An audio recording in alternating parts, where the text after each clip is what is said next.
Assalamualaikum. Hai, Assalamualaikum warahmatullahi wabarakatuh. Saya Julia, co-founder Kuari Jam-Bijak.my. Seperti biasa, setiap jam 3 setiap hari kita akan berlangsung bersama saya dan juga bersama tetamu jemputan kami hari ini, iaitu kejap Okey, tamu jemputan hari ini agak istimewa. Masih lagi kita kekalkan guru lelaki. Saya rasa kita kena dapatkan juga guru perempuan lepas ni. Asyik kumbang je kita nak juga ada bunga, betul. Okey, kita jemput guru pendidikan jasmani yang istimewa bersama kami pada minggu ini yang akan membincangkan topik mengenai bukan hanya mengenai pendidikan jasmani tapi banyak lagi yang berkaitan dengan e-sports juga. Kita boleh bawa masuk cikgu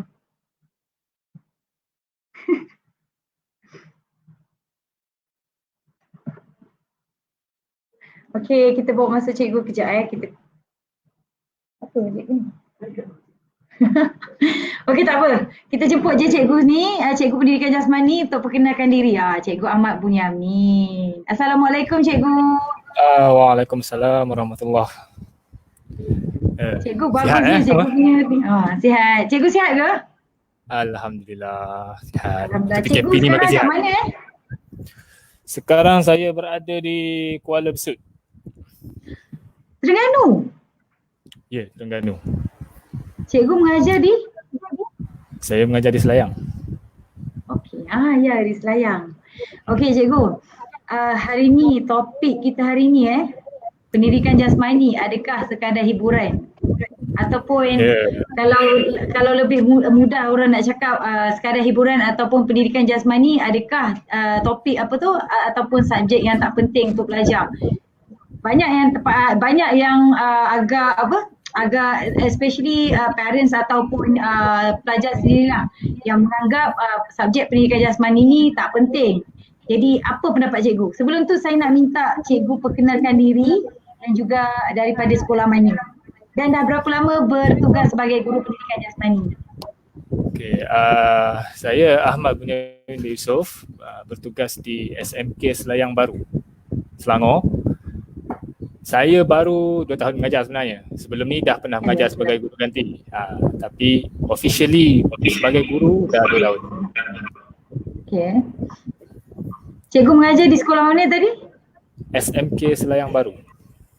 SMK Selayang Baru.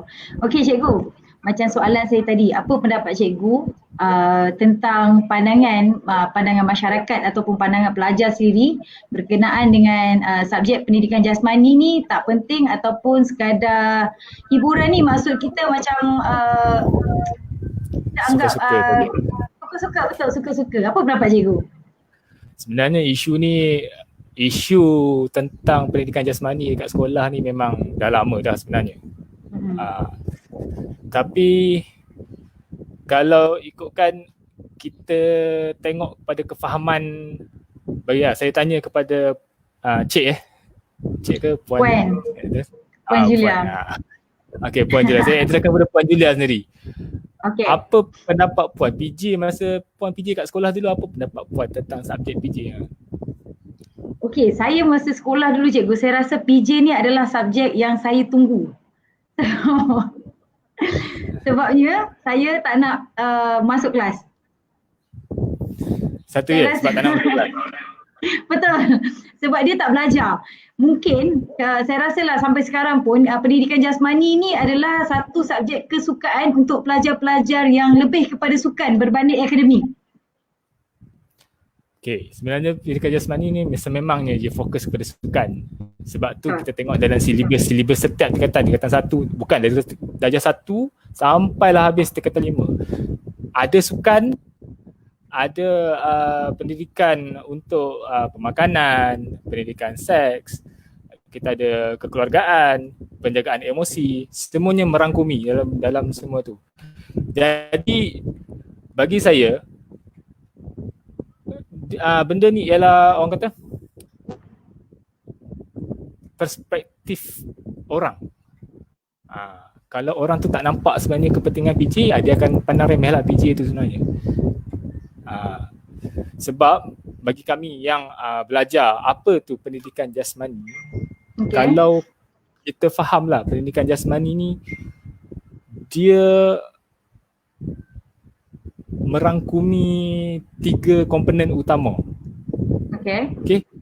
Kita ada psikomotor, kita ada kognitif, kita ada afektif. Wow. 3 komponen utama ni. Dia kalau Okay. kita uraikan benda tu dia panggil panjang lah. Tapi Betul. benda tu lah Kesimpulan yang dia cikgu, kesimpulan tiga-tiga tu apa fungsi dia?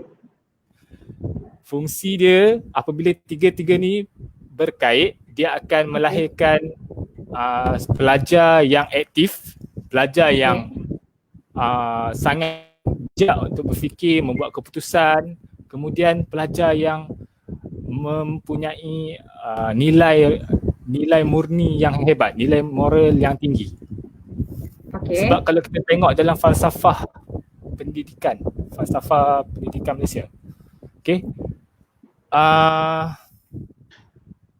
falsafah pendidikan kebangsaan kan, Okay. pendidikan merupakan usaha yang berterusan ke arah untuk mengembangkan potensi individu secara menyeluruh dari sudut yang seimbang antara jasmani, emosi, rohani dan intelektual. 3 benda tu. Dan semua benda ni ada dalam PJ sebenarnya. Cikgu, kalau PJ ni adakah dia 100% on physical punya macam bukanlah exercise ke ataupun aktiviti yang melibatkan tenaga ataupun melibatkan anggota badan lah, ataupun dia ada juga sesi pembelajaran? Masa sekolah ke dulu dia tak pernah 100% belajar on pasal subject? Apa cikgu? Masa sekolah dulu pernah tak belajar pasal pemakanan? Pernah tak belajar pasal cara mengawal emosi? Pernah tak belajar pasal cara nak bersenam? Ataupun dulu kat sekolah sekadar dapat bola main? Betul. Itu yang saya ingat.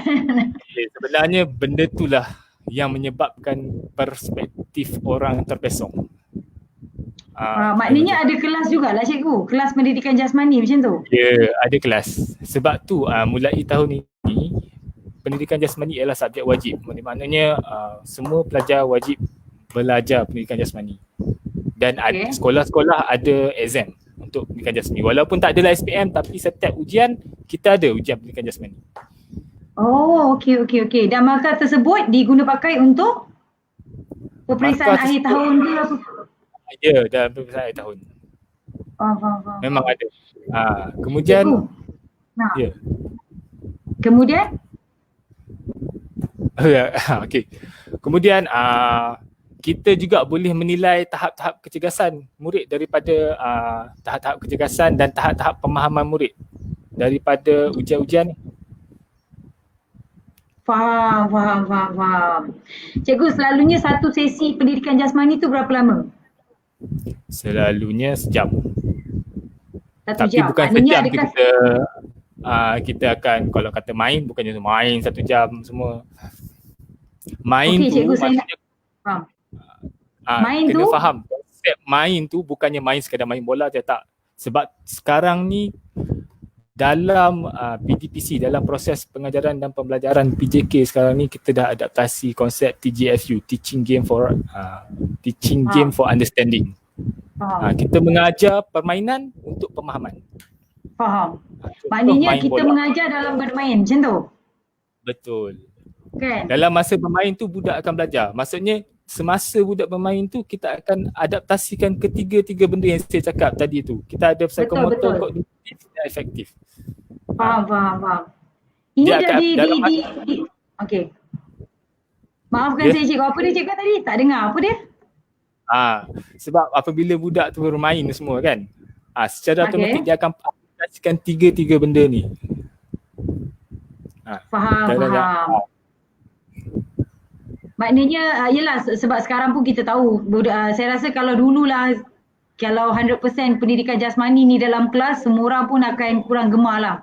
Even akademik pun, kalau ni sekarang akademik pun kita kena belajar dalam keadaan fun cikgu untuk menarik minat pelajar.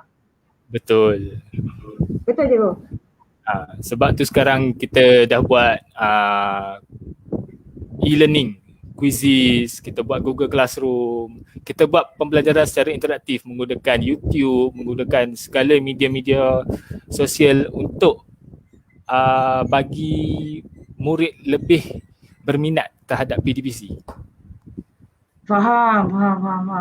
Yang ni dah apply daripada tahun bila cikgu?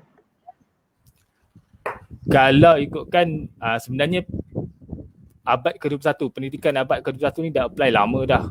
Sebelum saya posting lagi. Dah lama dah. Dah lama. Cuma mungkin implementasi dekat sekolah-sekolah tu menyebabkan mungkin murid tak berapa nampak. Tapi kalau yang saya pasti dekat sekolah saya sekarang ni memang PDPC, waktunya masa PKP ni kan, PDPC memang kita gunakan Google Classroom secara langsung. Kita akan buat video call dengan murid-murid, macam PJ, cara mengajar PJ. Kita akan share video, kita akan create soalan-soalan berdasarkan video dan murid akan jawab. Berdasarkan video dia akan jawab soalan. Mungkin kita akan buat video ataupun PowerPoint interaktif.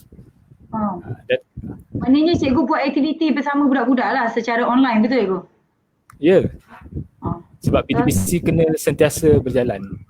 Betul, faham. Sebab kalau cikgu mengajar semata-mata, budak-budak pun akan bosan juga. Betul. Kalau kita ada chalk and talk, maksudnya kita just cakap tulis, budak-budak akan bosan. Faham. Itu salah satu teknik untuk menarik minat budak-budak jugalah. Cikgu, sebenarnya kurangnya pendedahan kepada ibu bapa. Saya rasa mak ayah yang tak berapa tahu dunia pendidikan ni, mungkin dia masih menganggap pendidikan jasmani ni macam dulu. Macam zaman-zaman dululah, zaman-zaman saya sekolah dulu.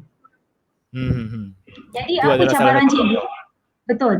Apa cabaran cikgu? Sebab saya difahamkan cikgu ada terlibat dalam guru sukan juga, betul? Selain daripada guru pendidikan jasmani. Ya, guru betul lah. Cikgu jaga sukan apa tu? Saya di sekolah saya handle sukan softball. Cikgu, saya bekas pemain softball. Saya catcher. Catcher, bagus. Okey cikgu. Saya cerita cikgu macam mana parents punya dari skop parents lah. Parents ni dia akan fikir sukan ni tak penting. Sebab dia lebih fokus more on academic. Jadi saya nak tanya cikgu soalan daripada ibu bapa, yang mana saya ni mewakili ibu bapa lah. Apa cabaran cikgu nak educate parents ni untuk support anak-anak untuk terus bersukan? Maknanya nak tunjuk dekat mak ayah ni yang sukan ni pun boleh bawa anak-anak untuk berjaya. Macam tu. Apa cabaran dia? Apa kaedah yang cikgu boleh gunakan? Okey. Sebenarnya benda ni dah lama, dan kajian, ada kajian yang dah dibuat. Kita dah pernah buat kajian tindakan pasal benda ni. Sebab faktor sokongan ibu bapa terhadap pendidikan jasmani, pelaksanaan pendidikan jasmani di sekolah. Sebab kebanyakan kekangan dia berlaku disebabkan oleh sikap parents yang dia lebih pentingkan mata pelajaran lain. Dia lebih pentingkan akademik. Dia nampak anak dia strive dalam akademik. Jadi macam permainan ni, main-main tu semua dia tak nak. Lepas tu masa kajian yang dibuat tu, saya dapat result 80%. 80% parents bersetuju. PJ tu buang masa sebenarnya. Sebab kajian ni mana buat dulu. 80%. Faham. Ni sebab itulah kita nampak perspektif ibu bapa. Betul. Sebab dia orang berpendapat. Betul, pendidikan jasmani ni tak penting, betul. Cuma apa kaedah yang cikgu boleh guna untuk tarik minat parents pandang yang jasmani, pasukan ni pun adalah a part of alat ataupun tools yang boleh bawa anak-anak mereka berjaya juga. Okay. So antara cara-cara kita nak galakkan parents lah, ataupun nak bagi parents nampak yang sukan ni penting. Nak masuk universiti sekarang, kena ada pelibatan dalam sukan. Okay. Sebab markah, pernah dengar pentaksiran berasaskan sekolah PBS yang ada PBS, lepas tu kita ada PAJSK semua. Pernah dengar tak? Ada Sega. Pernah dengar. Pernah dengar. Okey. Cikgu, kalau nak ringkaskan, maknanya kalau kita nak gunakan kaedah apa untuk kita bagi ringkasan, sebab saya tak rasa ramai parents yang tahu pasal PBS lah, pentaksiran ni lah. Macam ni kita nak bagi mudah untuk parents tahu? Okey, senang cerita, nak masuk universiti sekarang, pelibatan sukan dan aktiviti core curriculum di sekolah ni diambil kira. Okey. Macam saya dulu, saya nak masuk universiti, penglibatan saya diambil kira. Nak masuk dalam kos, saya ambil kos sains sukan. Okey. Kalau macam masa interview, penglibatan diambil kira. Saya atlet Sukma tinju Pulau Pinang. Oh, okey. Okey, masa dululah, sekarang dah tak ada lagi dah. Okey. Menggunakan apa yang saya ada masa tu, kita present dekat interviewer cakap, ini yang kita cari untuk cikgu sukan sebenarnya. Faham. So tak kisah subjek apapun, apa kos yang nak ambil sekalipun, dia akan tanya pelibatan dekat sekolah aktif tak? Faham. Sekarang kerja sekarang pun, sektor pekerjaan sekarang pun dia lebih memilih pekerja yang aktif. Maknanya betul. Memang kalau kita tengok memang dia akan dalam kita tengok masa isi borang pengambilan ke apa ke, ada maklumat sukan, wakil memang kena isi benda tu. Maknanya memang dia ambil kira. Maknanya sukan tu memang penting. Betul. Okey cikgu, kita tak nafikan yang akademik tu penting, tapi dalam masa yang sama sukan pun penting juga, sebab daripada sukan ni kita boleh nilai seseorang tu sama ada dia aktif atau tak aktif, tahap kecerdasan dia. Dan macam cikgu cakap tadi, saya setuju, sebagai majikan memang kita nak pekerja kita ataupun kita nak bakal pekerja yang aktif, aktif dari segi tenaga, minda dan juga minda fizikal dan minda lah.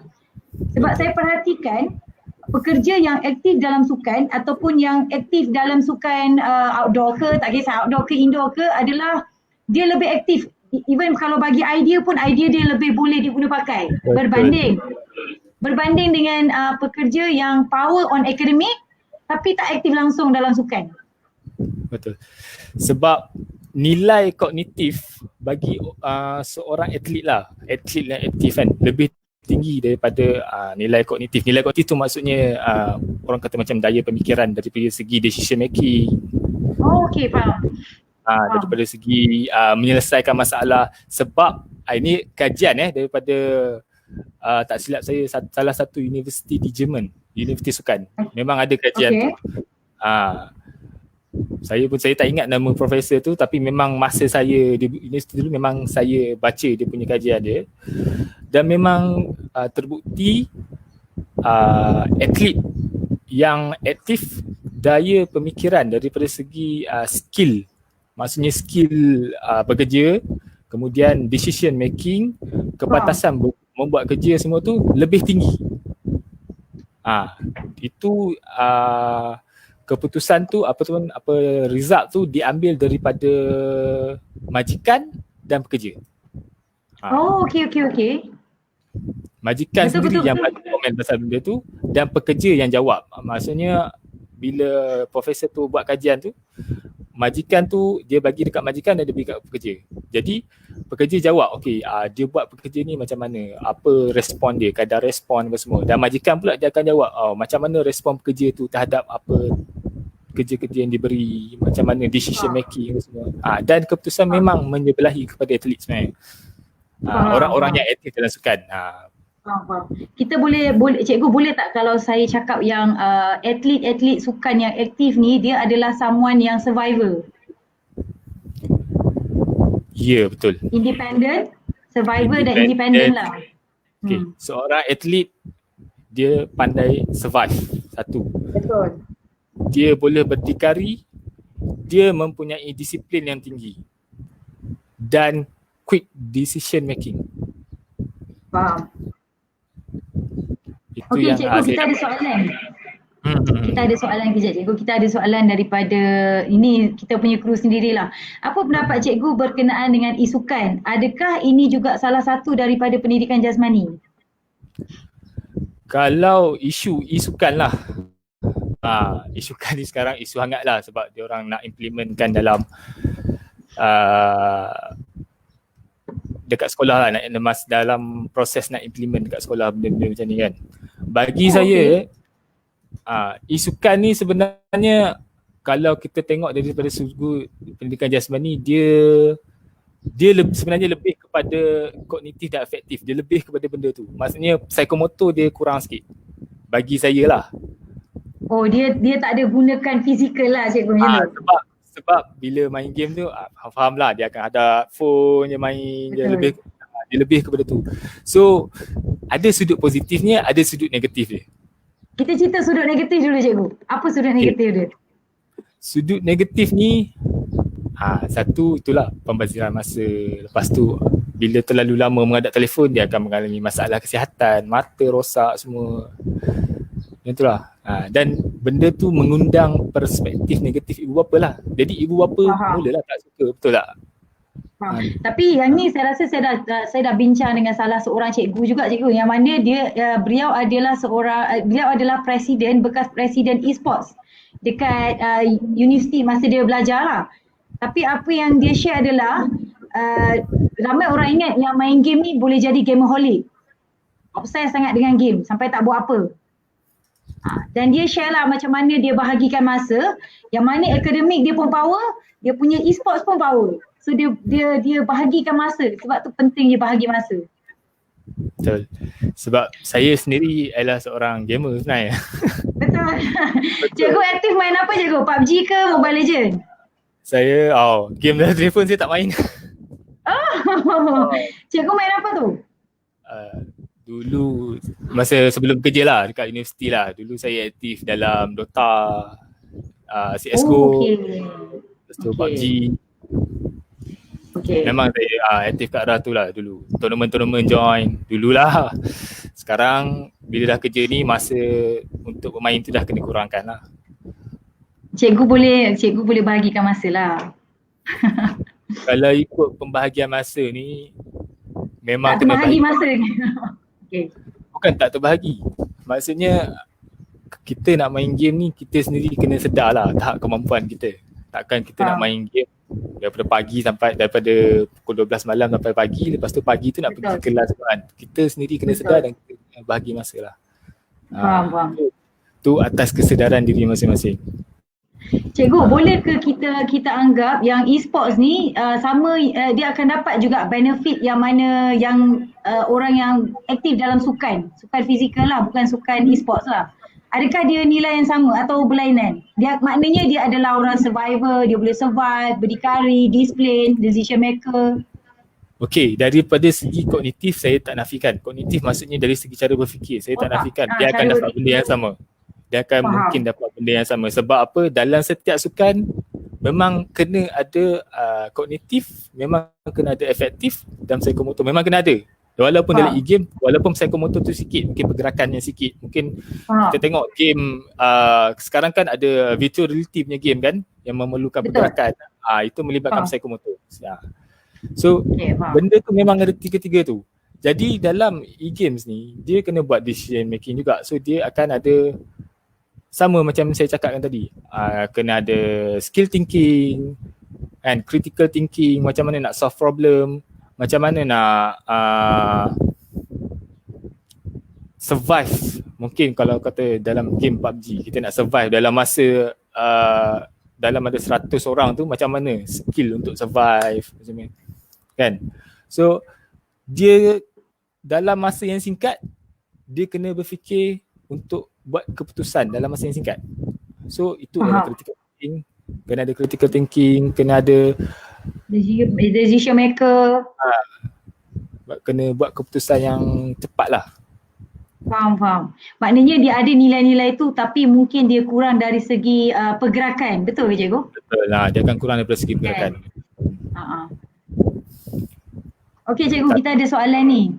Cikgu, betul ke e-sport membantu untuk rangsangan IQ pelajar-pelajar?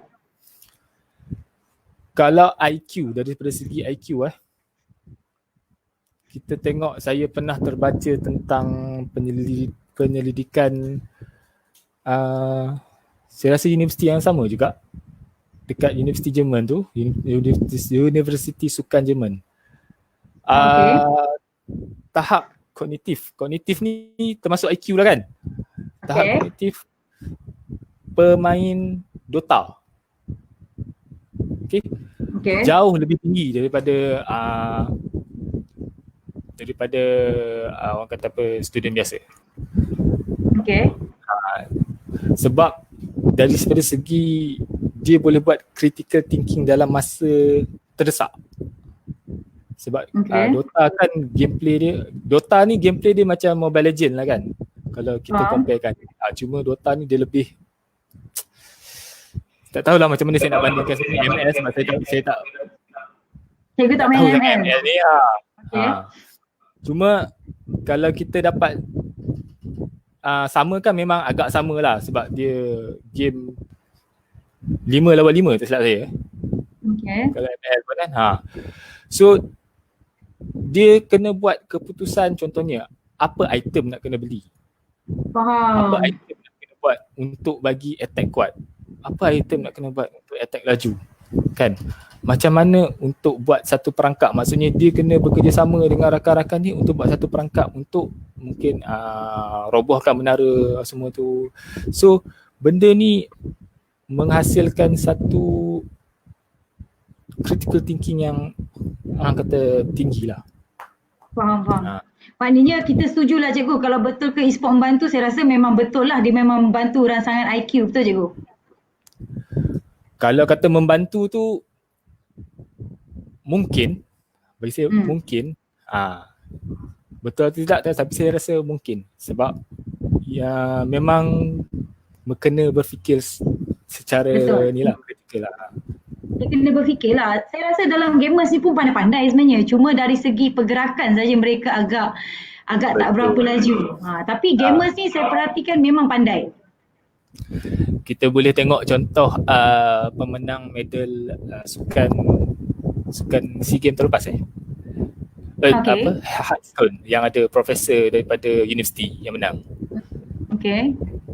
Profesor dari universiti yang menang benda tu. Maknanya bukan calang-calang orang yang boleh main e-sport ni sebenarnya. Betul. Okey cikgu, kita dapat komen yang mana kalau saya rasa cikgu pun sedia maklum yang kami bersama dengan Jabatan Pendidikan Negeri Selangor, kami menganjurkan sekolah e-sukan Selangor, yang mana sebenarnya objektif program ni adalah untuk naikkan peratusan kehadiran murid-murid di dalam Selangor. Jadi bila dah terjadi PKP ni, kami kena tukar pula objektif untuk mengisi masa lapang pelajar, yang mana pelajar sekarang ni dalam keadaan mungkin ada yang tengah down, tengah demotivated sebab tak tahu nak buat apa, stuck dekat dalam rumah. Jadi kami jadikan e-sports ni sebagai salah satu aktiviti untuk dia mengisi masa lapang lah, yang mana dia bolehlah compete, ada aktiviti lah yang dia buat. Saya difahamkan yang cikgu berpendapat kenapa kami tak menggunakan saluran guru-guru, peranan guru-guru untuk bahagian pendaftaran, ataupun biar guru-guru ni yang mendapatkan pendaftaran daripada pelajar. Betul? Sebenarnya macam ni. Untuk e-game tu, saya berpendapat bila pihak penganjur dah gunakan JPN untuk untuk kutip penyertaan pelajar-pelajar. Bila pihak penganjur buat open, sebenarnya bila kita open untuk peringkat yang tinggi, macamnya peringkat negeri kan, so penyertaan akan jadi terlalu padat, terlalu ramai. Betul, faham. So sebab tu saya macam cadangkan pemilihan ni kita buat macam daripada sekolah. Maksudnya sekolah tu ada tim sendiri dan sekolah akan hantar tim, akan daftarkan tim sekolah sendiri. Macam tu. So dia akan macam melancarkan lagi pendaftaran apa semua. macam event yang penganjur buat sebelum ni, kita tak sempat daftar pun dah penuh. Sebab benda-benda open macam tu kan, kita faham lah benda open. Betul. Okey cikgu, soalan saya adalah yelah betul lah cakap cikgu cakap lagi elok kita melibatkan pihak sekolah untuk mendapatkan pendaftaran lebih sistematik lah. Cikgu cakap betul, ringkasan dia lebih sistematik. Okey, kami amat mengalu-alukan bantuan daripada guru-guru sekolah lah, sebab guru-guru sekolah ni lebih kenal murid-murid dia. Cuma soalan kami, bukan tak ramai guru yang nak bagi kerjasama. Apalagi dengan tugas luar, maksudnya bukan di dalam bidang mereka sendiri. Maksudnya kerja sedia ada pun dah banyak, lepas tu nak tambah lagi kerja tambahan. Apa yang cikgu rasa, apa penganjur, saranan cikgu dekat penganjur untuk tarik minat untuk cikgu-cikgu ni bagi kerjasama yang penuh? Maknanya kalau kita nak menggunakan sekolah sebagai medium untuk pendaftaran, kita naklah standardkan semua. Maksudnya semua sekolah mesti kena kutip pendaftaran. Jadi macam mana kami nak buat untuk tarik guru-guru yang tak berminat nak bagi kerjasama ni? Apa kaedah yang kami boleh gunakan? Okey, salah satunya lah pencapaian. Contoh, bila menang ya akan ada satu macam hadiah grand ke. Maksudnya benda tu macam contoh kita tengok sukan-sukan lah, kita tengok sukan-sukan daerah, sukan-sukan sekolah lah, sukan-sukan macam olahraga semua kan. Semua tu ada pencapaian dan pencapaian tu boleh dibanggakan oleh sekolah. Faham. Konsep yang sama kalau macam pihak penganjur nak aplikasikan benda tu, kalau boleh buat konsep yang sama.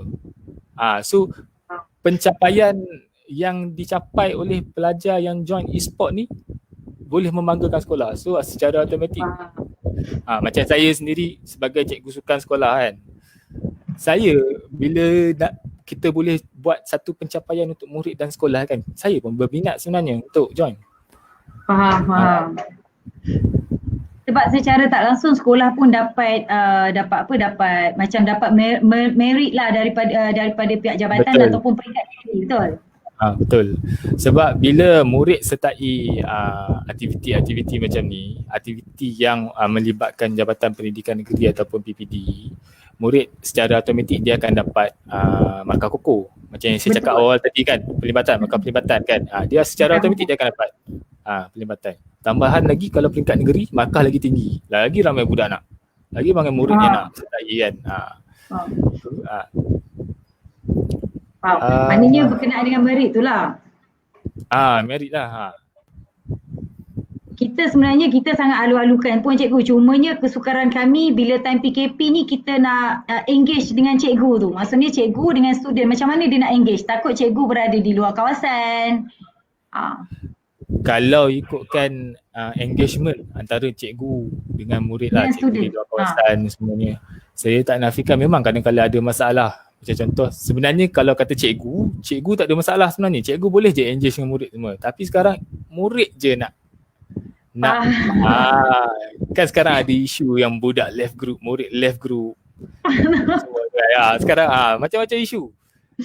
Tapi saya rasa cikgu kalau e-sport ni confirm murid tak left. Bila pelaksanaan e-sport macam game ni, maknanya kita macam bagi satu moral support untuk murid lah. Betul.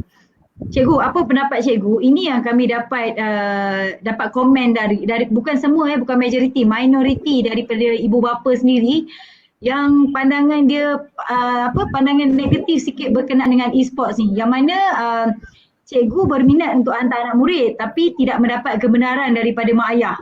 Sebab mak ayah tak support. Macam cikgu cakap tadi lah, dia ada skeptical thinking sikit berkenaan dengan e-sports ni. Jadi macam mana kita nak encourage parents tu untuk bagi moral support supaya dia bagi anak-anak dia main e-sport ni? Okey, masalah tu kan saja berlaku dekat sukan e-sport lah. Saya rasa sukan yang biasa semua pun ada juga kan? Semua sukan ada. Semua sukan ada. Sebab dia first kali parents kena nampak lah benda tu. Kita kena buka mata parents yang sukan tu sebenarnya memberi manfaat.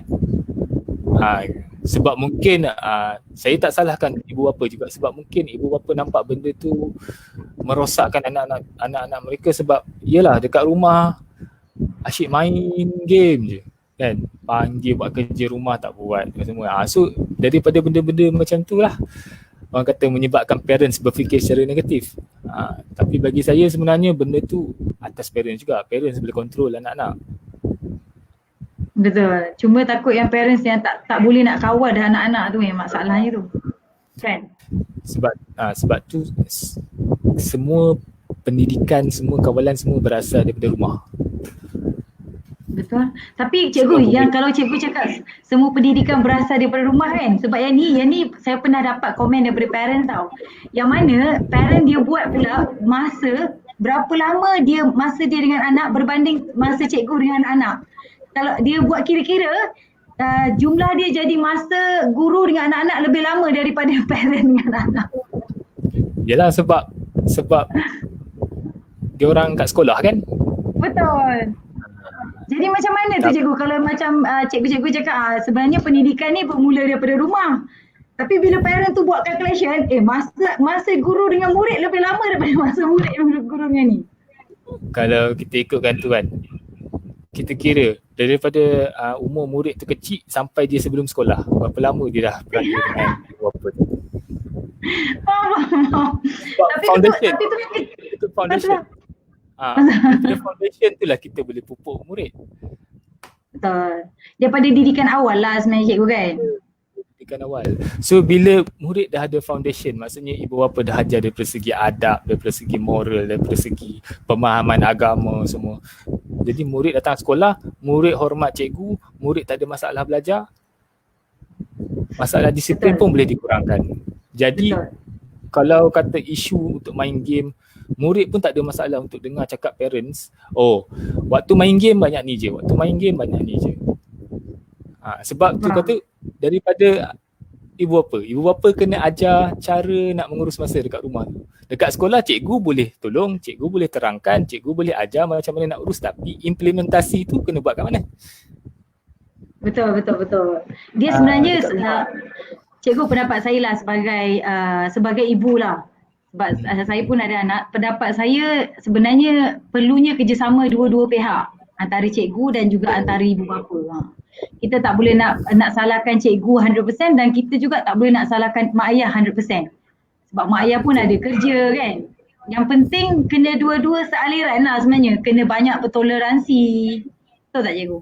Cumanya sekarang ni macam mana kita nak educate ibu bapa, sebab kita dapat komen ni terus pergi straight ke pengarah ni cikgu, pengarah JPN ni. Yang komen yang kita dapat daripada segelintir mak ayah yang anggap permainan e-games ni, especially PUBG, kalau cikgu pernah main PUBG. Cikgu main PUBG ke? Ya, saya main PUBG. Okey, pandangan mak ayah dekat permainan PUBG ni adalah permainan yang ganas. So mak ayah ni dia rasa macam permainan ni ganas, dan dia kaitkan pula PUBG tu dengan kejadian di New Zealand. Betul. Memang isu tu memang ada. Sebab tu sekarang ada isu untuk pengharaman PUBG dekat negara-negara.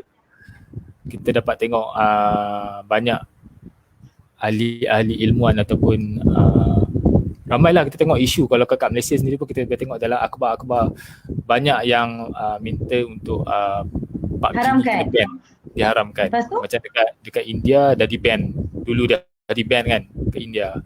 Kemudian tapi masih ada lagi yang main. Cuma saya pun tak pastilah dekat India macam mana. Cuma dekat Malaysia ni setakat ni tak ada lagi orang kata nak ban ke apa, tak ada lagi. Tapi bagi saya lah, PUBG ni kalau kita tengok daripada sudut positif, dia akan jadi positif. Tapi kalau kita sudut negatif, yes, dia akan jadi pada sudut negatif. Setuju. Satu pandangan, salah satu lagi didikan anak-anak tu sendiri senang, betul tak cikgu? Macam mana dia bawa sesuatu benda tu di kehidupan sebenar. Sebab tu pentingnya pendidikan jasmani dan kesihatan dekat sekolah. Sebab PJ dekat sekolah dia educate murid dari segi efektif. Dalam efektif ni maksudnya nilai-nilai moral, nilai-nilai murni, nilai-nilai sosial. Sebab dalam PJ ni, PJ adalah antara satu subjek yang merangkumi orang kata subjek yang menyeluruh. Dia ada psikomotor, ada efektif, ada kognitif. Tiga benda tu. Dia akan ajar semua benda tu. Maksudnya masa dia main bola, kan? Dia main bola, dia belajar main bola. Maksudnya dia kena belajar bekerjasama. Dia kena belajar untuk rendahkan ego antara kawan-kawan dia. Dia kena belajar untuk macam mana? Bekerjasama dengan kawan-kawan dia, tolerate dengan kawan-kawan. Nilai-nilai murni dia kena amalkan. Maksudnya nilai bertutur dengan baik, dia kena belajar bertutur. Maksudnya jangan gunakan kata-kata kasar. Dalam PJ dah diajar benda-benda macam tu. Sebab tu saya cakap dekat sekolah ni, cikgu-cikgu dah bantu sebenarnya murid-murid untuk ni. Selebihnya adalah implementasi di rumah. Faham. Cikgu, kalau apa yang kita faham adalah kebanyakan apa yang murid belajar, contohlah kalau macam cikgu cakap dalam pendidikan jasmani tu dah ada dah cikgu ajar nilai murni, moral semua kan. Tapi kalau ada segelintir guru yang tak apply benda tu dalam permainan. Contohnya kalau masa saya sekolah dulu, masa kalau cikgu cakap okey PJ kita main bola. Maknanya lepas main bola tu cikgu tak ada tanya, okey apa yang kamu dapat, nilai apa yang kamu dapat lepas kamu main bola tadi. Jadi macam mana tu? Macam tu memang saya tak nafikan, memang ada. Sebab masa saya sekolah dulu pun macam itulah sebenarnya. Saya pun alami benda tu juga dulu. Tapi bila kita dah belajar benda ni, kita dah tahu macam mana kita nak educate murid-murid. So takkan kita nak bagi bola je main ni kan, sebab kita dah tahu benda tu kan. Sebenarnya dia atas diri seorang cikgu tu lah. Kalau dia betul-betul nak mendidik, dia kena laksanakan lah amanah dia sebagai seorang pendidik sebenarnya. Faham. Sebab cikgu, kita ada soalan daripada kita punya follower. Assalamualaikum cikgu. Apa pandangan cikgu sekiranya ada cadangan untuk mengintegrasi e-sukan dan pendidikan jasmani sebagai satu aktiviti atau kelab di sekolah? Daripada Puan Nur Fajila Ahmad Lawi. Terima kasih atas soalan. Soalan yang memang orang kata soalan famous lah sekarang ni, integrasi. Betul, nak masukkan e-sports kan? Masukkan e-sport. Bagi saya sukan-sukan yang macam FIFA. Sekarang kan famous FIFA, main FIFA 2020, FIFA dekat PS semua. Sukan-sukan seperti tu sebenarnya membantulah kalau dari segi, kalau contoh kelab permainan bola sepak dekat sekolah. Okey. Bila sekolah dah bentuk satu tim, macam mana kita nak ajar tim tu untuk belajar tentang skill, belajar tentang pattern gameplay, belajar tentang team management. So benda-benda tu boleh dibantu melalui e-sport. Melalui e-sport ni kita akan belajar, sebab dalam e-sport, dalam FIFA kita belajar team management kan, kita belajar skill management, kita belajar strategi management, banyak. So saya tak nafikan memang ada yang bagus, ada yang kurang bagus lah. Tapi dari segi macam saya cakap tadi, macam FIFA kan, tu adalah salah satu integrasi yang bagus lah kalau nak diimplementasikan di sekolah sebenarnya. Oh faham. Kalau e-sports dari FIFA lah cikgu. Macam FIFA, macam sukan-sukan lah. Mungkin kita boleh filter lah jenis-jenis e-sukan yang boleh kita implementkan dalam sekolah sebagai aktiviti atau kelab. Kita boleh filter e-sukan. Maksudnya sukan-sukan yang mungkin tak berkait sangat dengan permainan, mungkin kita boleh buat sebagai extra co-curricular ke. Macam tu. Maksudnya kita pun ada kita pun cadangkan juga cikgu ke peringkat jabatan sebenarnya. Boleh tak e-sports ni kita jadikan sebahagian daripada aktiviti sebagai aktiviti co-curriculum lah. Tapi masih belum mendapat kebenaran lagi. Sebab saya rasa setakat ni memang dalam proses orang cakap kajian dan perbincangan lagi lah benda tu. Sebab benda ni kan baru lagi kan. Betul. Dan macam kita nak buat program ni pun banyak jabatan ambil ambil serius lah, maknanya jabatan punya pandangan adalah apa parents akan cakap apa, itu je. Dia nak sediakan siap-siap shield kita, nak sediakan apa Jawapan siap-siap untuk jawab kat parents. Jawapan siap-siap. Pandangan parents tu betapa pentingnya jabatan ni. Macam Tapi macam kami sebenarnya. kan, kalau nak buat apa-apa, apa parents akan cakap, apa parents akan cakap. Tapi kami sebagai institusi luar, kami lebih macam kita bukanlah tak nak ambil tahu pasal apa parent cakap. Kami lebih memandang kepada sudut teknologi dan sudut positif. Maknanya kami cakap kalau kita tak buat program ni, sebab asalnya objektifnya kita nak menarik minat pelajar-pelajar yang kurang minat dalam akademik. Jadi ini adalah salah satu kaedah untuk tarik minat pelajar-pelajar yang kurang akademik tadi, daripada dia buat benda-benda yang tak berfaedah. Then better dia mula dengan e-sports ni, sebab dia kebanyakan player e-sports ni kalau saya cakap lah, saya tak tahu betul ke tak betul tu, tapi saya dah buat kajian dengan beberapa gamers lah. Gamers ni kebanyakan majoritinya adalah pelajar yang kurang minat dari akademik. Bukanlah dia tak pandai, tapi dia kurang ke arah akademik. Betul ke cikgu?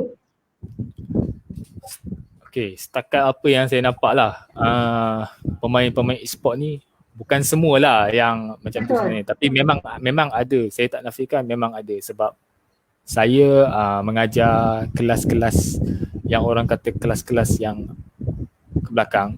Tapi saya murid-murid ni memang kadang-kadang ada yang tak ada minat nak belajar sebenarnya. Tapi bagi saya, dengan e-sport kita boleh encourage dia orang untuk belajar.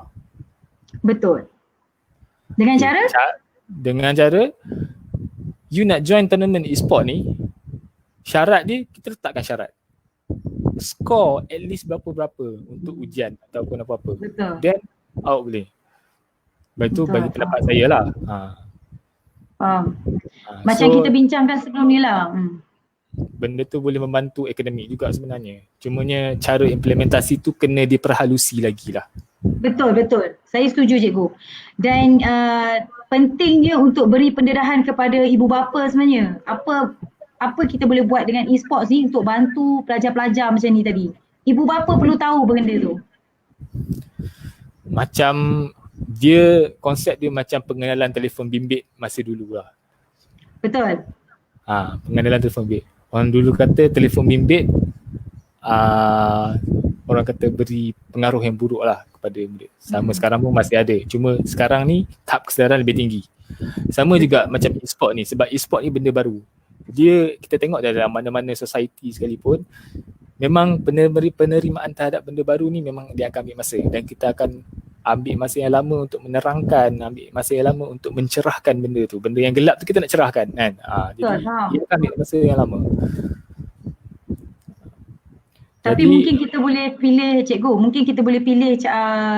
cara kaedah yang pantas untuk menyedarkan ibu bapa ni dalam waktu yang bukanlah waktu yang singkat, dalam waktu yang agak cepat.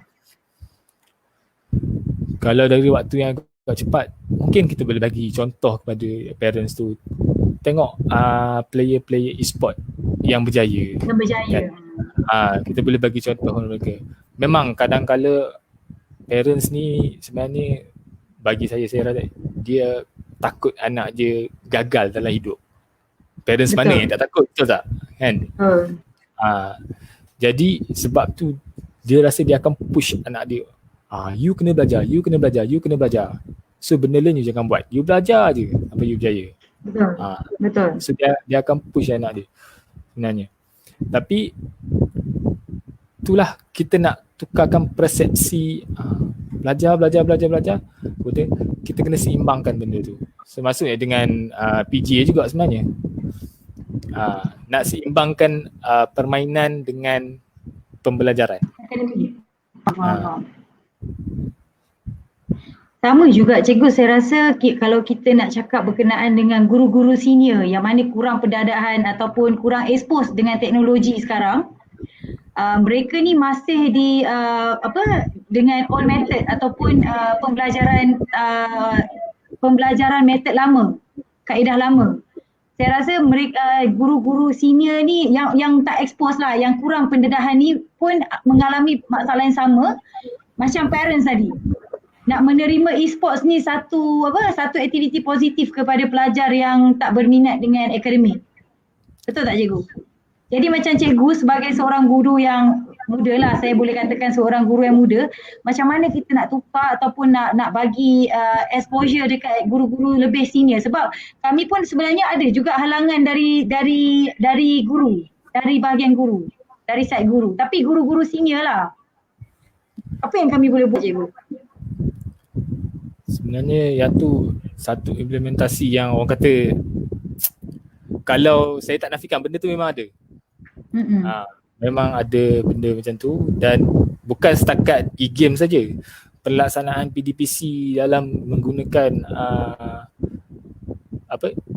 inilah secara langsung pun memang ada guru e-learning pun ada guru yang susah nak terima lagi, maksudnya tak buat lagi cara e-learning ni sebab yelah nak belajar benda baru ni bukannya yelah bila bukanlah susah kan, bukanlah makan senang masa. Kan, makan masa. Tapi itulah, sebagai seorang cikgu lah, bagi saya sebagai seorang cikgu, kita kena adapt dengan situasi, dengan norma masa kini. Betul. Sebab tak semestinya dulu kita hidup macam tu, kita belajar macam tu, tak semestinya budak sekarang boleh adapt benda macam tu juga. Betul, faham.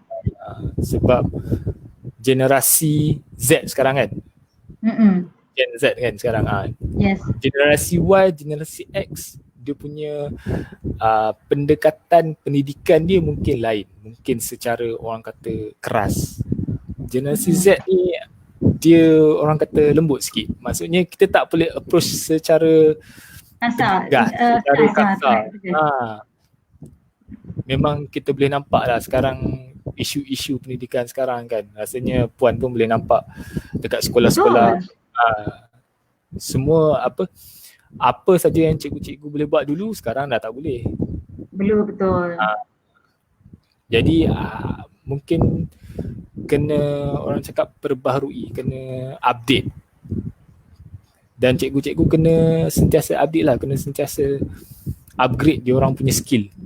Betul. Saya rasa yang ni pun jabatan ataupun pihak PPD dan jabatan memainkan peranan juga sebenarnya untuk memberi pendedahan kepada guru-guru senior ni. Betul tak cikgu? Betul. Saya tak nafikan sebab memang pihak PPD memang banyak buat kursus-kursus untuk e-learning semua memang dibuat. Betul. Memang diajar dan memang kami diajar untuk buat Google Classroom, kita buat interaksi menggunakan Zoom. Betul. Kan?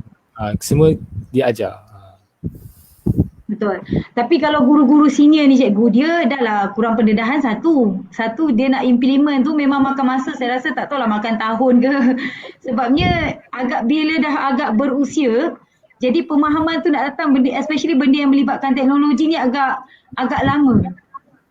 Jadi apa pendapat cikgu, adakah kita patut mengekalkan guru senior untuk melaksanakan benda-benda yang berkaitan dengan e-learning ni, ataupun kita boleh ambil guru senior ni sebagai guru yang lebih kepada pengalaman daripada guru tu sendiri kena implement e-learning tu sendiri. Maksud dia macam ni maksud dia guru senior ni kita tahu mungkin dah berusia dalam 45 ke atas, 50 ke, sebab mungkin dia pencen 55 ke 60 tahun ke. Jadi guru senior ni adakah masih relevan untuk mengajar murid-murid? Guru senior sebagai guru biasa, bukan yang guru bahagian pentadbiran. Pentadbiran mungkin dia kurang masa untuk mengajar. Betul tak cikgu? Dia lebih kepada pentadbiran. Cabaran dia dekat guru-guru yang jawatan sebagai guru biasa tetapi dia berusia. Tu dia. Bagi saya lah, dekat sekolah saya rasa guru-guru senior saya semua TikTok lah. Okay, kenapa tu cikgu? Kenapa cikgu cakap TikTok? Kan dia orang kata kadang-kadang lagi advance. Okay. Maksudnya Cikgu dari mungkin boleh share sebab apa guru-guru senior cikgu dekat sekolah cikgu tu lebih advance. Mungkin boleh cikgu boleh share apa yang diorang buat ataupun apa tips yang boleh buatkan diorang tu lebih advance lah. sebab bagi saya dekat sekolah saya ni cikgu-cikgu selalu didedahkan dengan Pendedahan cikgu memang kita didedahkan dengan macam dulu kita gunakan VLE Frog kan. Pernah dengar VLE Frog? Tak pernah. Tak pernah dengar. Cikgu sebenarnya saya pun kurang pendedahan IT ni.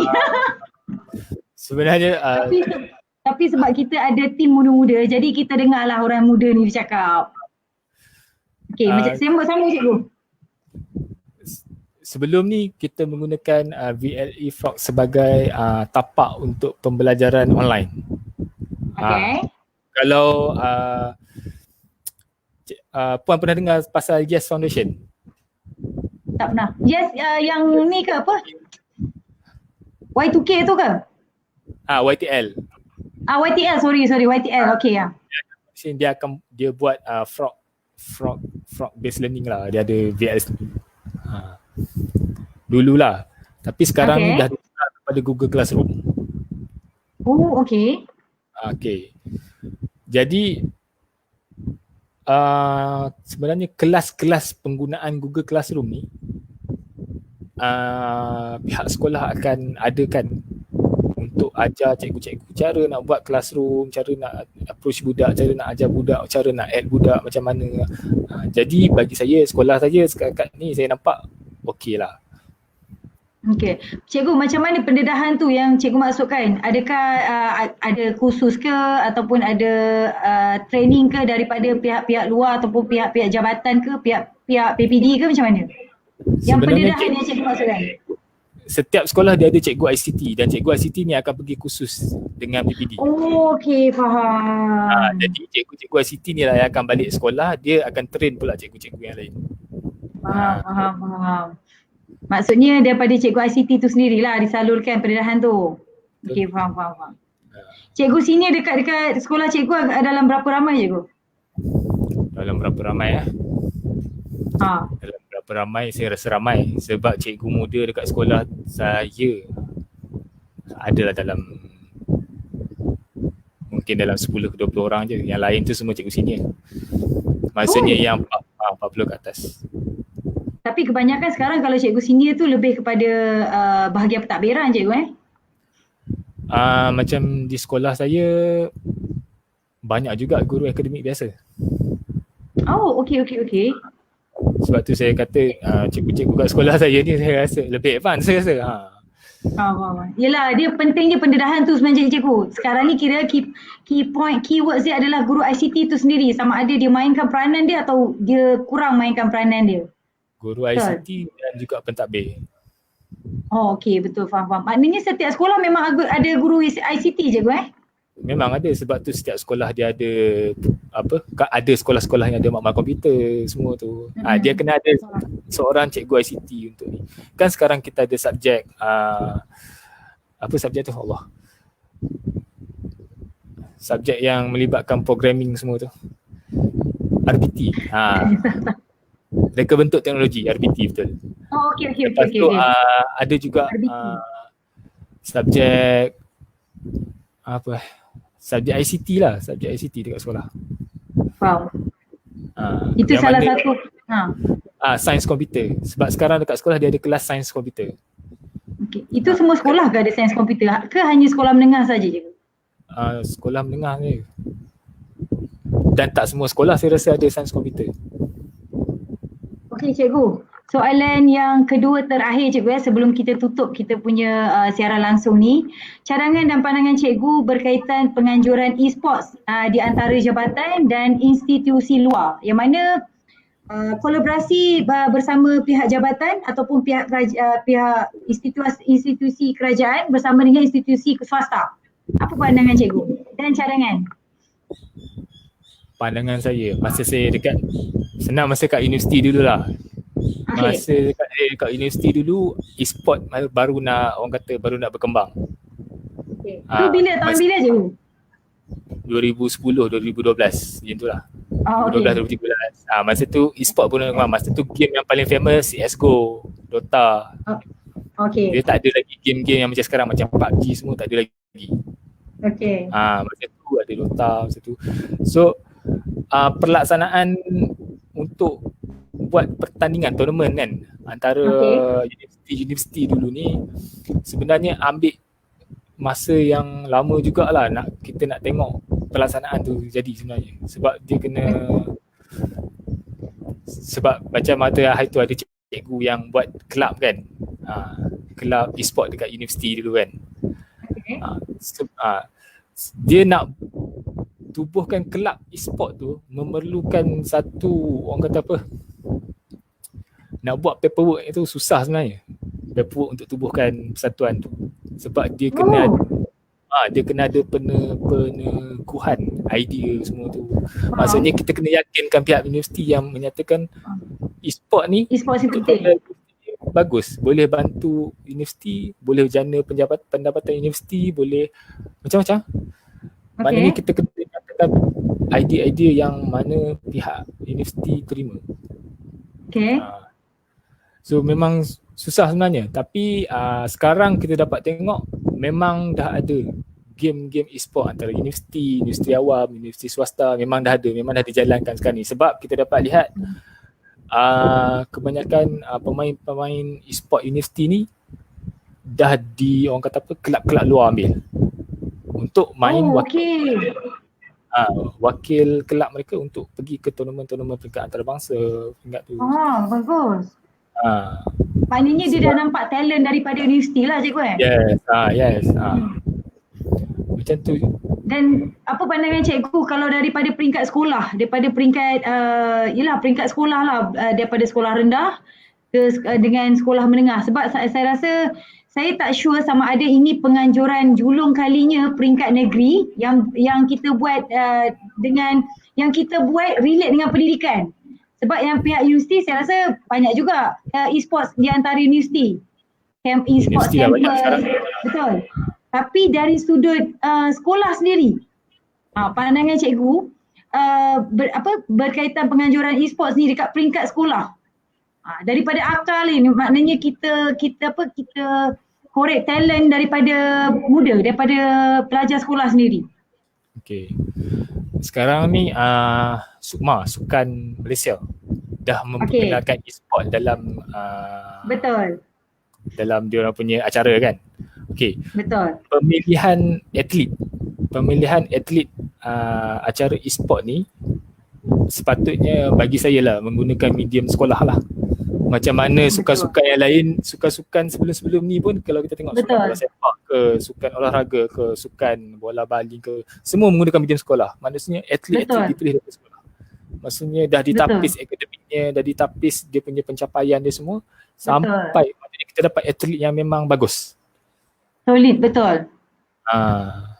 Tapi implementasi di sekolah tu saya rasa masih lagi memerlukan masa untuk dibahalusi lah, sebab kita kena tengok sebab dia ada negatif dengan positif side dia.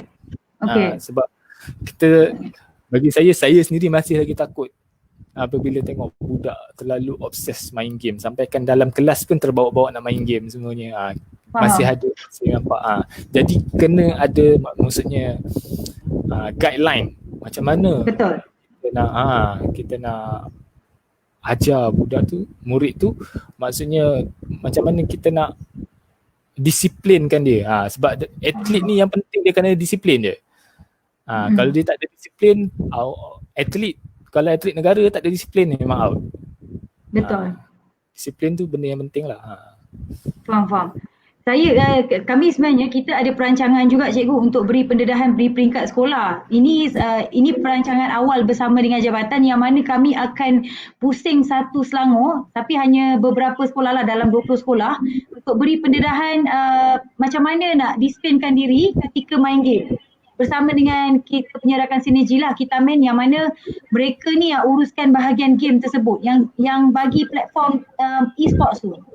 Tapi disebabkan PKP, kami tak dapat buat. Sebab tu dia macam, betul. Sebab tu dia macam ad hoc terus boom terus dekat satu Selangor, tiba-tiba dapat mesej, dapat WhatsApp siapa nak daftar e-sport datang. Kami dapat cikgu hari-hari 3,000 WhatsApp. Cikgu bayangkan. Sampai ada yang marah lah. Kan? Macam yang saya cakap dengan yang saya mesej saya itulah pasal cara pelaksanaan awal-awal tu sebenarnya. Betul. Dia sebab slot yang dibuka 64 slot saja. Tapi bila dibuka kepada peringkat negeri, kita kena faham negeri Selangor ni bukannya negeri yang kecil. Sekolah saja dah beratus. Kan? Bila pihak penganjur buat macam tu, 64 spot untuk isi, saya rasa kalau murid beribu, berpuluh ribu, saya rasa. Kan? Memang hari Sabtu tu open, hari Sabtu tu juga tutup. Betul. Kami open hari Jumaat cikgu, petang. Hari Jumaat. Saya rasa hari Jumaat tu juga tutup. Saya cek hari Sabtu pagi tu dah full sebab saya nak daftarkan murid-murid saya. Aduh. Tak apa cikgu, kita ada, insyaAllah kita akan ada next game. Sebab kita sebenarnya benda ni kita punya pilot program yang pertama. Tapi kita dah dalam 3 atau 4 kali dah berjumpa dengan pengarah lah. Maknanya bukan berjumpa dengan pengarah, kita dah berjumpa dengan pihak jawatan. Kita approach pihak jawatan dan pihak jawatan kata okey lah, kita buat juga walaupun time PKP. Sebab kami sepatutnya buat masa bukan PKP. Masa yang tak without PKP. Tapi dalam tahun ni juga kami akan laksanakan. Apa yang macam cikgu cakap lah, cikgu kata pelibatan sekolah. Sebenarnya bila cikgu bagi mesej tu, cikgu bayangkan kita dapat 3,000 mesej, beribu mesej setiap hari. Tapi kami go through. Cuma mungkin rezeki kami dapat berjumpa dengan cikgu bila cikgu tulis komen tu. Dia macam terbuka macam, ya Allah. Kami macam terfikirlah, mungkin next time kita boleh involvekan cikgu. Sebab kerisauan kami dengan pihak jabatan sebenarnya, kita dah bincang dengan dia jabatan. Kami tak nak bebankan guru. Kami tak nak sebabkan program ni guru rasa terbeban sebab diberi tugas.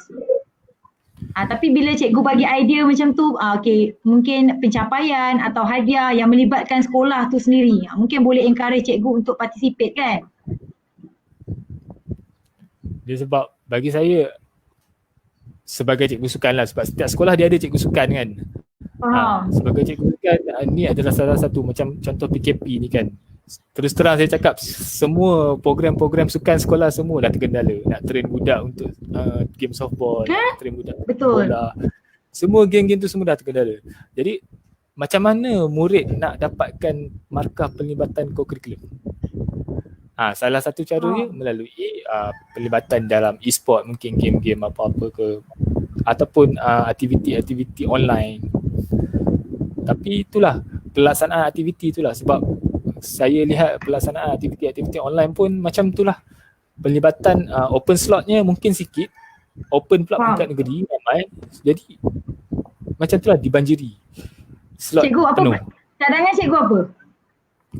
Cadangan saya, kita contoh setiap sekolah kan.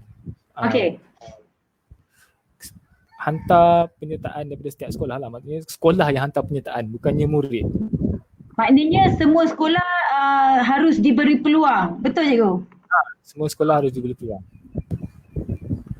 Mungkin pihak penganjur boleh buat first daripada peringkat daerah. Sebab di Selangor ada banyak daerah. Betul, kan? Ada 10 daerah.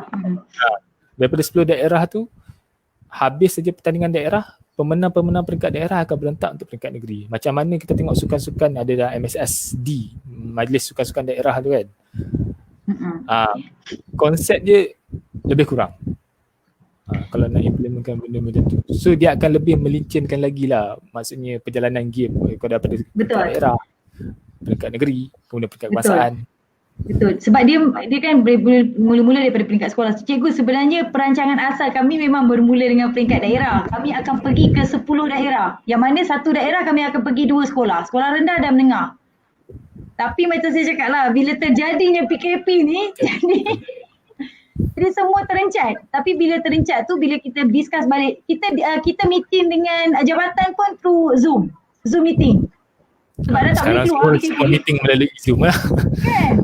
Lepas tu bila jabatan bila jabatan kata tak apa, sebabkan yang ni autopilot ataupun kita punya first project, why not kita proceed je dulu, and then the second one baru kita buat postmortem betul-betul, baru kita lebih perhalusi. Tapi kita terimalah cadangan cikgu bila cikgu cakap kalau boleh libatkan semua sekolah, biar semua sekolah dalam Selangor berpeluang untuk masuk. Betul tak cikgu? Betul. Sebab macam tadi pihak Puan cakap, Puan nak mula, nak start libatkan sekolah untuk join e-games kan. Ni mungkinlah salah satu step stone ataupun batu lonjakan lah untuk macam kita nak start buat program-program e-games di sekolah-sekolah lah. Sebab bagi saya sekarang ni kalau nak pilih atlet untuk SUKMA apa semua kan, cara ni adalah cara yang terbaik lah untuk pilih atlet. Betul. Dan kita sebenarnya dah advance yang mana lepas ni kalau SUKMA kita dah boleh pilih dah player daripada Selangor. Betul tak cikgu? Okay? Bila kita dah dapat player-player di peringkat negeri, kita boleh select player peringkat negeri, buat satu group ataupun buat satu team, pilih top player untuk hantar wakil negeri. Wakil untuk Betul. Sebab Selangor ni saya difahamkan Selangor ni adalah murid dia adalah yang terbanyak dalam Malaysia. Murid dalam Selangor. Dalam Malaysia ni murid yang pelajar di dalam Selangor yang paling ramai. Saya rasa dalam 980,000 macam tu lah, atau dah nak sampai 1 juta kot. Bilangan pelajar di dalam Selangor. Betul, Selangor terlalu besar. Jadi bila objektif asal kami nak naikkan peratusan kehadiran murid, itu yang kita buat e-sports ni sebenarnya. Sebab kita difahamkan murid-murid yang macam ni, murid-murid istimewa lah ataupun murid-murid bermasalah ni selalunya dia suka benda-benda e-sports ni. Itu yang kita nak tarik dia supaya untuk datang sekolah. Betul. Tapi cikgu, selain cadangan cikgu tadi, cadangan kalau boleh bagi peluang dekat semua sekolah untuk hantar tim untuk menyertai lah, untuk participate lah dalam pertandingan e-sports ni. Selain daripada cadangan tu, apa lagi cadangan cikgu ada? Mungkin cikgu boleh bagi lagi 2 cadangan yang kita boleh usulkan cadangan tu ke peringkat jabatan. Pelaksanaan e-sport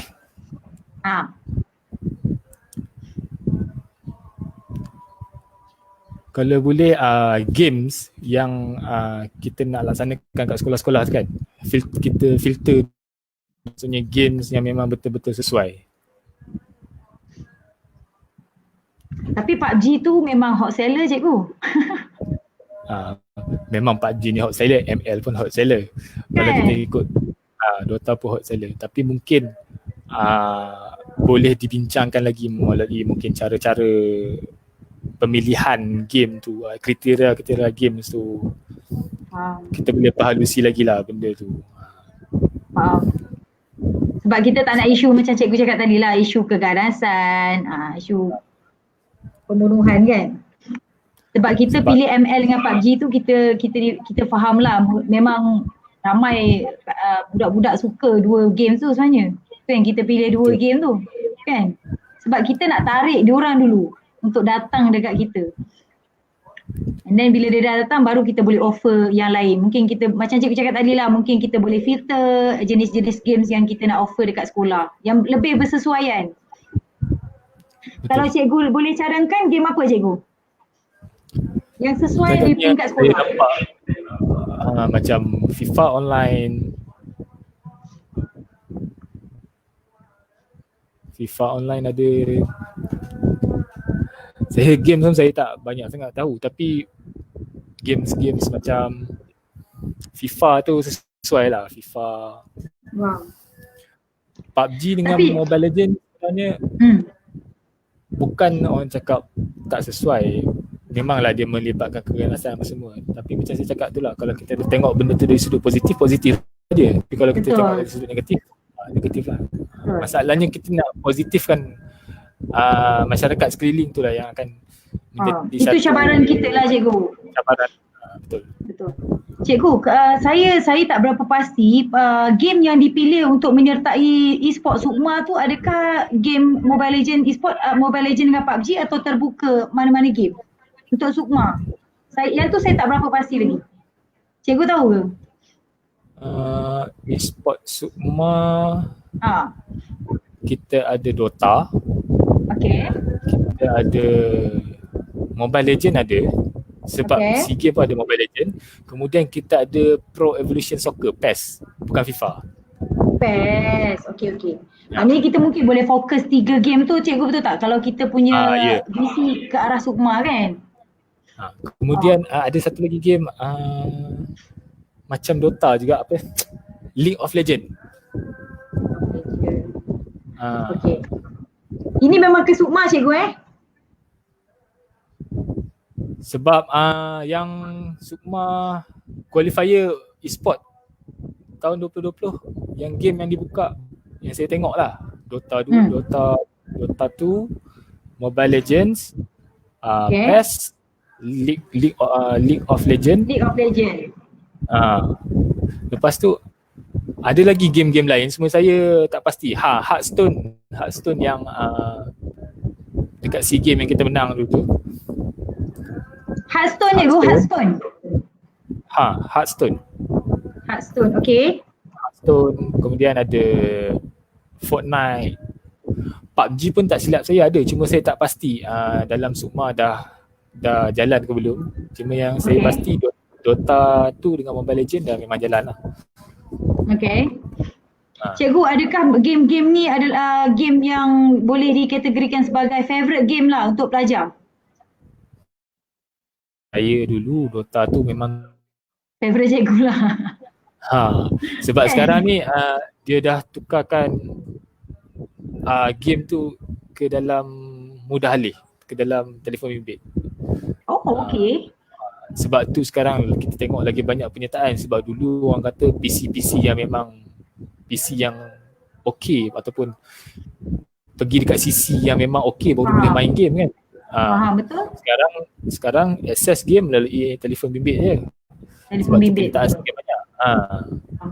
Cikgu, saya ulang balik senarai game yang masuk dekat Sukma lah. Dota 2, ML, PES, League of Legends, Hearthstone. Lagi satu apa cikgu? Saya sebut apa tadi Fortnite Dota 2. Tak tahu, Fortnite.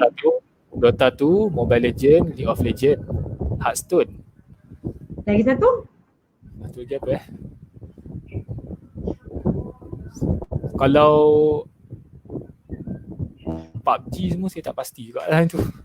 Okey, tak apa. Saya rasa PUBG ni memang ada segelintir pihak yang tak berapa berkenan sebenarnya. Mungkin kita nak cari games yang baru yang masih hot seller untuk budak-budak, ganti dengan PUBG. Sukan hot seller untuk gantikan PUBG. First person shooter Sukan first person shooter. First person shooter. Sebab PUBG ni first person shooter lah kan. Okey, saya bukan gamer cikgu. Saya tak tahu. Saya tahu Dota, saya tak pernah main, tapi saya pernah dengar lah Dota, Mobile Legends, PUBG, tapi saya tak pernah main. Sukan yang boleh ganti saya kurang pasti lah. Sebab antara top seller untuk first person shooter ni memang PUBG, CSGO. Counter Strike. Counter Strike Go. Counter Strike. Dia yang kalau boleh kita nak gunakan medium handphone je lah cikgu. Maknanya dia tak perlu nak pakai ada aksesori lain ke untuk main game tu. Kita nak dia boleh pakai gunakan handphone saja, dia dah boleh main dah. Handphone setakat ni yang cikgu bagi tu semua boleh handphone kan? Tak boleh. Macam Dota, FIFA, PC kan? FIFA semua tu PS semua PC. Okey. PES tu PC je gue? PES PC ada, PS pun ada. Saya pun tak berapa pasti yang tu. Game yang mana yang masih yang cikgu rasa bersesuaian untuk pelajar sekolah? Antara game yang tadi itulah yang boleh bawa ke Sukma tapi lebih mobile, menggunakan handphone pun boleh main. Mobile Legend lah rasa. Sahaja. Kalau PUBG ni macam Puan cakap tadi lah, memang boleh cuba diimplementasi tapi pendedahan lah, cabaran kita untuk educate parents dengan cikgu.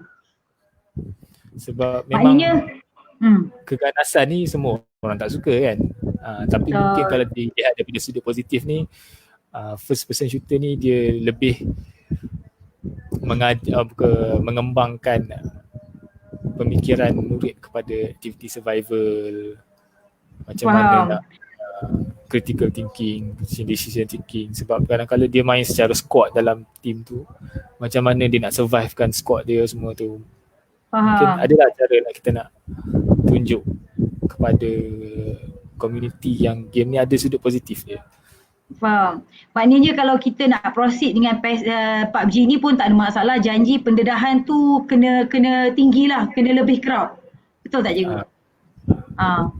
Challenge kita lah untuk bagi pendedahan dekat parents ataupun dekat cikgu-cikgu sekolah.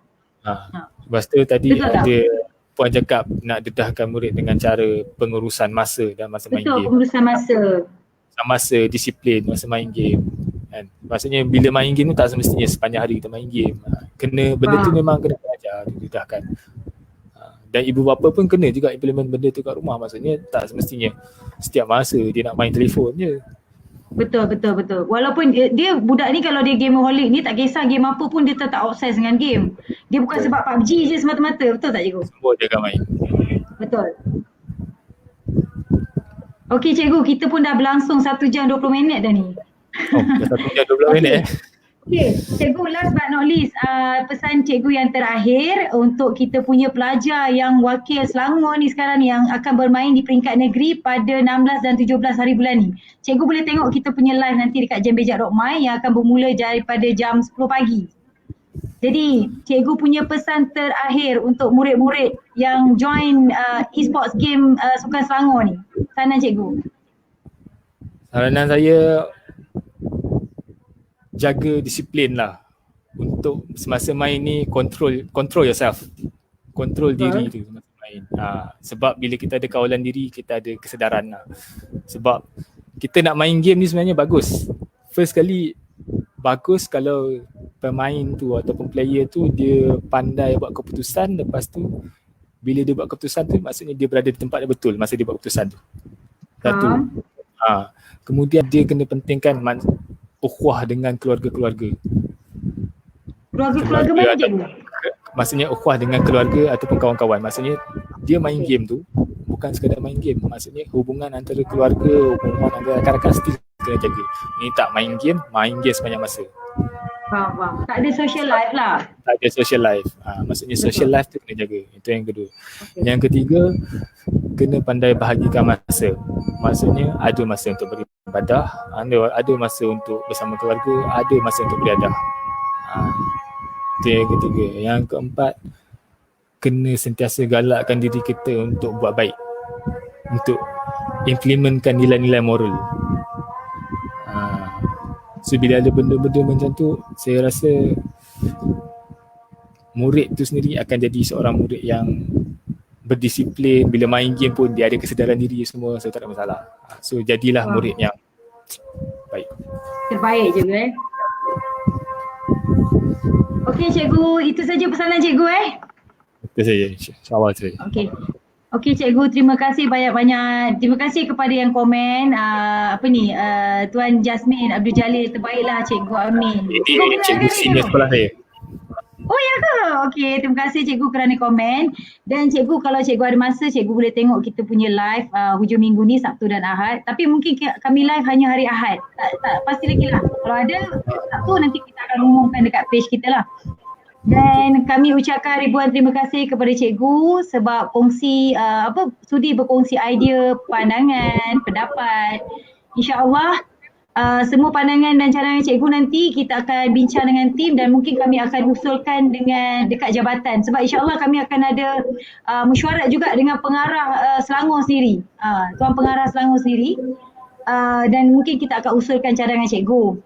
Apapun sebelum tu saya ucapkan selamat Hari Guru 16 hari bulan Mei nanti dekat cikgu. 2 hari lagi. Terima kasih. Betul. Terima kasih atas jasa-jasa cikgu. Kami harapkan cikgu sentiasa bermotivasi untuk mendidik generasi kita yang akan datang. Generasi ni untuk bentuk generasi yang akan datang. Cikgu, terima kasih sangat-sangat. InsyaAllah kalau rezeki kita bertemu lagi. InsyaAllah. Terima kasih Assalamualaikum cikgu. Waalaikumsalam. Okey.